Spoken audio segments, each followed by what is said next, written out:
Guys, it's John. I'm not going to take up too much of your time. This is one I've wanted to do for a little while. Commuter math.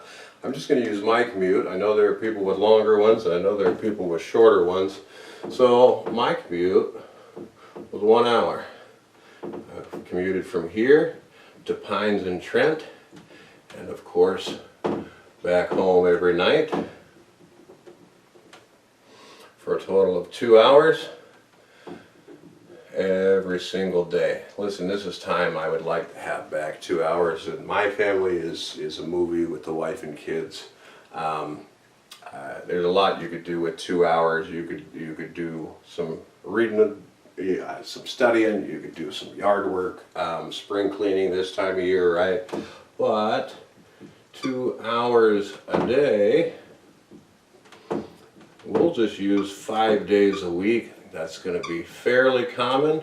I know some of you work less, but I also know some of you work more. There are people in this county that work 6-7 days a week, and this commute doesn't go away just because it's a weekend.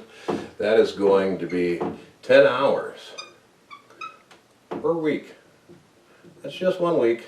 You have spent 10 hours behind the wheel of your vehicle uncompensated. Now, standard month actually has on average 22 working days. We're just going to call it 4 weeks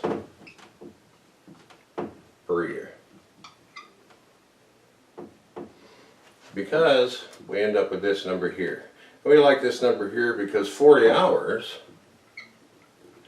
is a standard work week per month spent behind the wheel of your vehicle. Now that should blow your mind right there. That one actually kind of caught me off guard.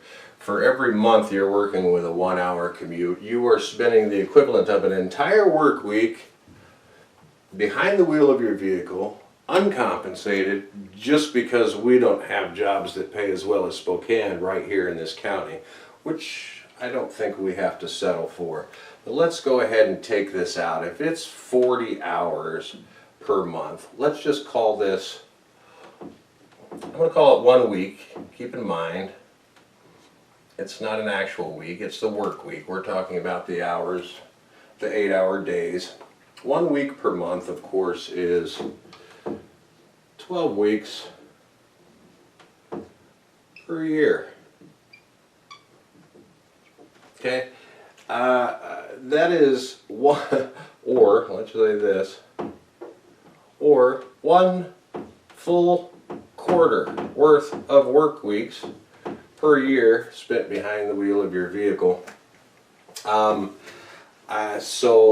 let's say over the course of a career, 20-year career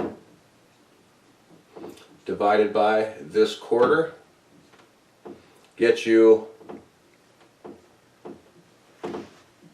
5 years behind the wheel of your vehicle. 5 years worth of work weeks behind the wheel of your vehicle, uncompensated. That's time you can't get back. It's time I know you'd like to have. Obviously, you can take that out. If your career is a 40-year career, you've lost 10 years of your life just driving, just sitting in traffic, just sitting in road construction, behind the people that I've been out there driving behind. You might say a swear word or two. Is it necessary? Can't we have these jobs closer to home? I do believe we can. It really is going to be a primary focus of mine. Guys, even though I look like a wizard, I'm not. But that doesn't mean I can't get this time back for you. It's not magic. It's common sense. It's strong leadership. I think the good news is, for the first time in a long time, our county commissioners, our planning commission, the county itself, the city itself is all kind of facing the same direction on this one.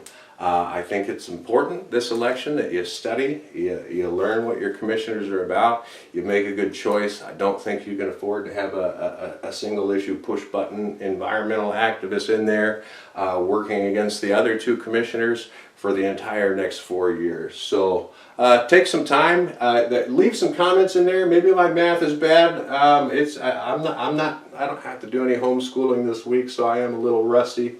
For those of you that do, boy, I salute you.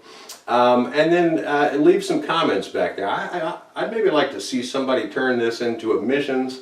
I think average vehicle emission is 4.6 tons per year, I think. Find that out, do some math under there. Maybe that'll be my next one. I'll see you guys tomorrow night at the quarantine block party, which of course we're going to do digitally, and I'll have a little bit more for you then. Thank you.